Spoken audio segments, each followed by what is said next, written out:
Most of the clinical trials that have been reported have been based on what we call conventional imaging. This would be CT scan and isotope bone scan. And so the evidence that we're presenting to our patients is based on that type of imaging, which is relatively insensitive for picking up small deposits of cancer. There are new imaging modalities which have been developed and which are gradually becoming available in different parts of the world. Certain types of MRI scans, for example, and more recently gallium PSMA PET scan and other similar types of nuclear medicine scans, many of them aimed at the PSMA target.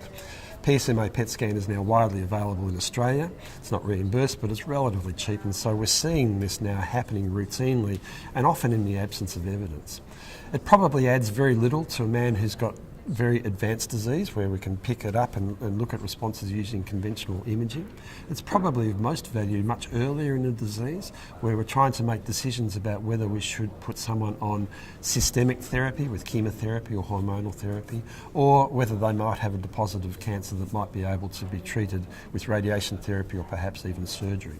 So we're still waiting to see how these new imaging modalities will pan out. PSMA PET scanning has certainly transformed the way we image men with prostate cancer, particularly early in the disease course. Another interesting development, though, is to use a similar technology to deliver treatment to men with prostate cancer.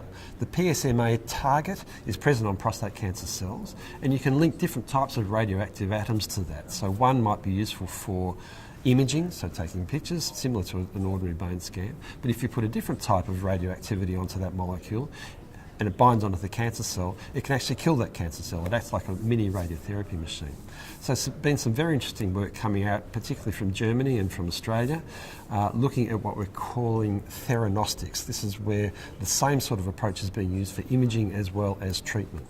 ANZUP, for example, is doing a clinical trial called Therapy, which is comparing men, which is taking men who've had prior therapy and comparing treatment with conventional chemotherapy with a theranostic called lutetium-177 PSMA.